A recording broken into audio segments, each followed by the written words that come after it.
റാബിഅത്തുൽ അദവിയ്യ, ദൈവാനുരാഗത്തിന്റെ പ്രഭാഗോപുരം.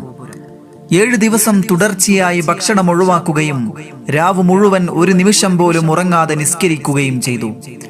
വിശപ്പും ദാഹവും കഠിനമായപ്പോൾ ഒരാൾ വെള്ളം നിറച്ച പാത്രം കൊടുത്തു. ഇരുട്ടായിരുന്നത് കാരണം വെള്ളപ്പാത്രം അവിടെ വെച്ച് വിളക്ക് കത്തിച്ചു കൊണ്ടുവരാനായി അകത്തേക്ക് പോയി. വിളക്ക് കത്തിച്ചു വന്നപ്പോഴേക്കും പൂച്ച വെള്ളം തട്ടിമറിച്ചിരിക്കുന്നു.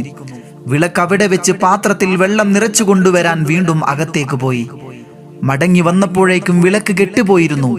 ഇരുട്ടത്ത് വെള്ളം കുടിക്കാൻ തീരുമാനിച്ചു മഹദി. പക്ഷേ കുടിക്കാൻ വേണ്ടി പാത്രം ഉയർത്തിയപ്പോഴേക്കും കയ്യിൽ നിന്ന് വീണ് പൊട്ടുകയും ചെയ്തു. ഒരു ചെറിയ വിഷയത്തിൽ ഇത്രയേറെ പരീക്ഷണങ്ങൾ അനുഭവിക്കേണ്ടി വന്നപ്പോൾ ആ മഹദി ഇരു കരങ്ങളും ആകാശത്തേക്ക് ഉയർത്തി പരിഭവപ്പെട്ടു. അല്ലാഹുവേ, ഈ സാധുവായ എന്നെ കൊണ്ട് എന്തെല്ലാമാണ് നീ ചെയ്യിക്കുന്നത്? ഉടൻ തന്നെ ഒരു വിളിയാളം. റാബിയ, ഒന്നുകിൽ നിന്റെ തീരുമാനം, അല്ലെങ്കിൽ എന്റെ തീരുമാനം. രണ്ടും ഒപ്പം അനുഭവിക്കാൻ സാധ്യമല്ല. ഈ വിളിയാളം ആ മഹദിയുടെ ജീവിതത്തെ പരിവർത്തിപ്പിച്ചു. ഭൗതിക ഭ്രമം ഒഴിവാക്കി ഇലാഹി അനുരാഗത്തിന്റെ പടവുകൾ കയറി തുടങ്ങി. ആത്മാവും ശരീരവും അള്ളാഹുവിന് മാത്രം സമർപ്പിച്ചു. ആത്മസുഖമാണ് മറ്റെല്ലാ സുഖത്തെക്കാളും വലുതെന്ന് തിരിച്ചറിയുകയും സമൂഹത്തോട് പറഞ്ഞുകൊണ്ടേയിരിക്കുകയും ചെയ്തു റാബിഅത്തുൽ അദവിയ്യ റളിയല്ലാഹു അൻഹു. ഞങ്ങൾ അനുഭവിക്കുന്ന സുഖം രാജാക്കന്മാർ അറിഞ്ഞിരുന്നുവെങ്കിൽ അത് ലഭിക്കാൻ അവർ ഞങ്ങളോട് യുദ്ധം ചെയ്യുമായിരുന്നു എന്ന സൂഫി വചനം അന്വർത്ഥമാക്കിയുള്ള ജീവിതം. അങ്ങനെ ഇലാഹി അനുരാഗത്തിന്റെ തീവ്രതയിൽ ആ ജീവിതം മുരുകിത്തീർന്നു. ഫരീദുദ്ദീൻ അത്വാർ രചിച്ച തദ്കിറത്തുൽ ഔലിയ എന്ന ഗ്രന്ഥത്തിലാണ് റാബിഅത്തുൽ അദവിയ്യ റളിയല്ലാഹു അൻഹയെ കുറിച്ച് ഏറെക്കുറെ വിശദമായ പരാമർശമുള്ളത്. പക്ഷേ അതിലുള്ളതത്രയും വിശ്വാസയോഗ്യമാണെന്നതിന് കൃത്യമായ അവലംബങ്ങളൊന്നും നൽകിയിട്ടില്ല. ജീവചരിത്രം എഴുതുന്ന മിക്ക ചരിത്രകാരന്മാരും പുരുഷന്മാരെയും സ്ത്രീകളെയും വേറെ വേറെ പരാമർശിക്കലാണ് പതിവ്. അത്വാർ റാബിഅത്തുൽ അദവിയ്യയെ പുരുഷന്മാർക്കിടയിലാണ് പരാമർശിച്ചത്. കാരണം പുരുഷന്മാർക്ക് കീഴടക്കാനാവാത്ത ആത്മീയ മേഖലകൾ കീഴടക്കിയ ധീര വനിതയായിരുന്നു അവർ. അഥവാ സ്ത്രീകൾക്കും പുരുഷന്മാർക്കും വ്യത്യാസമില്ലാത്ത മികച്ച മാതൃക.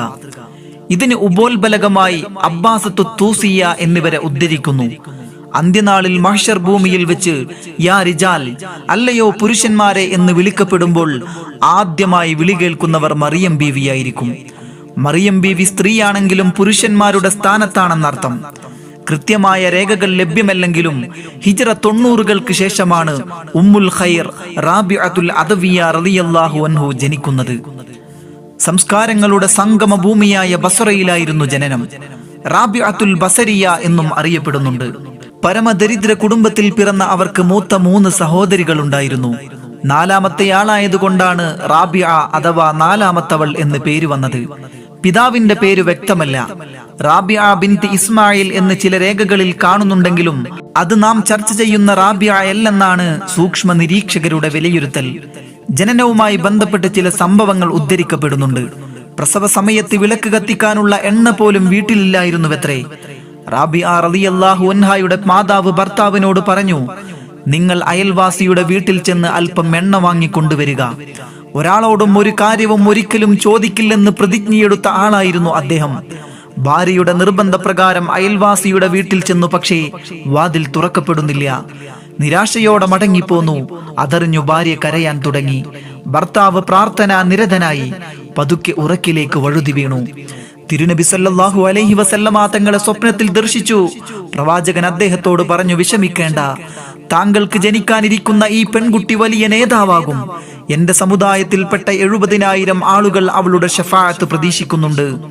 ശേഷം നബി സല്ലല്ലാഹു അലൈഹി വസല്ലമ തങ്ങൾ പറഞ്ഞു, നാളെ നീ ബസറയുടെ അമീറായ ഈസ ഇബ്നു സാദാന്റെ അടുക്കൽ പോവുക.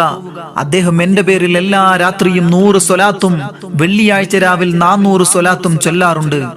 കഴിഞ്ഞ വെള്ളിയാഴ്ച രാവിൽ ചൊല്ലാൻ മറന്നുപോയിട്ടുമുണ്ട്. അതിനു പ്രായശ്ചിത്തമായി താങ്കൾക്ക് 400 ദിനാർ ദാനമായി നൽകാൻ ആവശ്യപ്പെടുക. രാജാവ് 400 ദിനാർ അദ്ദേഹത്തിന് നൽകാൻ ഭൃത്യരോട് കൽപ്പിച്ചു. റാബിഅ റളിയല്ലാഹു അൻഹു യുവത്വത്തിലെത്തി. അതിനിടയിൽ മാതാവും പിതാവും മരണപ്പെട്ടു. സഹോദരികൾക്കൊപ്പം ജീവിതം നയിക്കുന്നതിനിടയിൽ ബസറയെ ശക്തമായ വരൾച്ച ബാധിച്ചു. ഭക്ഷണം തേടി റാബിഅയും സഹോദരിമാരും പല ഭാഗങ്ങളിലേക്ക് പോയി.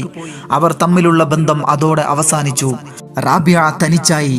സഞ്ചാരത്തിനിടയിൽ അക്രമിയായ ഒരാൾ അവളെ പിടികൂടി ബന്ദിയാക്കി. ബന്ധനസ്ഥനാക്കപ്പെട്ട റാബിയയെ ആ മനുഷ്യൻ 6 ദിർഹമിനു മറ്റൊരാൾക്ക് വിൽക്കുകയും റാബിയ റളിയല്ലാഹു അൻഹ അങ്ങനെ അടിമ സ്ത്രീയായി മാറുകയും ചെയ്തു. യജമാനൻ ഭാരമുള്ള ജോലികൾ ഏൽപ്പിക്കുമായിരുന്നു. ഒരിക്കൽ യജമാനന്റെ അടുക്കൽ നിന്ന് ഓടിയൊളിക്കാൻ ശ്രമിച്ചു. ഏകാന്തമായ യാത്ര, സഹായത്തിന് ആരുമില്ല. അള്ളാഹുവിലേക്ക് കൈയുയർത്തിക്കൊണ്ട് റാബിയ പറഞ്ഞു, അള്ളാഹുവേ, ഞാൻ പാപിയാണ്, അനാഥയാണ്, അശക്തയാണ്. നിന്റെ തൃപ്തിയിൽ മാത്രമാണ് എന്റെ പ്രതീക്ഷ. നീ എന്നെ തൃപ്തിപ്പെടുന്നുണ്ടോ എന്നറിയലാണ് എന്റെ ആവശ്യം. അപ്പോൾ ഒരു വിളിയാളം വന്നു, റാബിയ, ദുഃഖിക്കേണ്ട.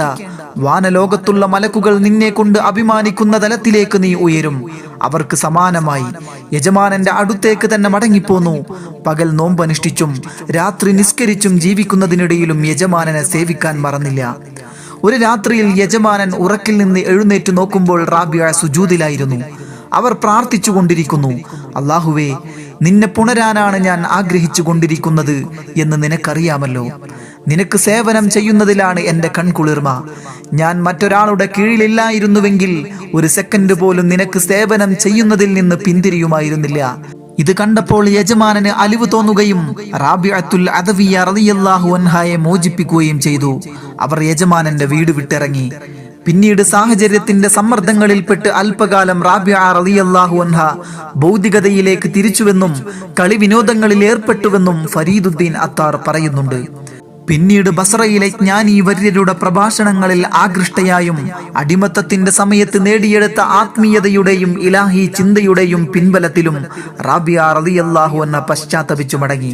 മാലിക് ബിൻ ദീനാർ, റവാഹ് ബിൻ അംറിൽ ഖൈസി, ഹയ്യൂന റളിയല്ലാഹു അൻഹും തുടങ്ങിയ ത്യാഗി വര്യന്മാർ റാബിയ റളിയല്ലാഹു അൻഹയുടെ കാലക്കാരായിരുന്നു.